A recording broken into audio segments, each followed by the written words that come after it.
Cheese ball बनवण्यासाठी इथे मी काही 3 बटाटे घेतलेले आहेत, उकडलेले व्यवस्थित असे मॅश करून घेतलेले आहेत।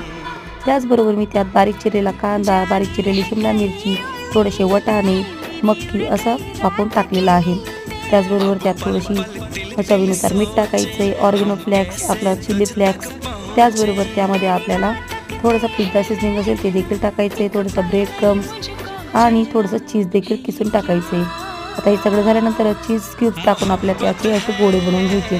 गोळे बनवून झाल्यानंतर त्याला आपल्याला एका मैद्याचे आणि कॉर्नफ्लॉवरच्या स्लरीमध्ये डीप करायचं आहे। डीप करून झाल्यानंतर परत त्याला आपल्याला ब्रेड क्रममध्ये असं घोळून घ्यायचं आहे। तर हे सगळं झाल्यानंतर आपण ते सगळे गोळे असे बनवून ठेवायचे ते एका साईडला। एकीकडे आपण तेल गरम करायला ठेवायचं आहे। तेल गरम करून झाल्यानंतर त्यामध्ये मीडियम आचेवर आपल्याला तेल गरम करायचं आणि त्यामध्ये आपल्याला हे गोल्डन कलरचे होईपर्यंत आपल्याला हे चीज बॉल आपल्याला असे तळून घ्यायचे।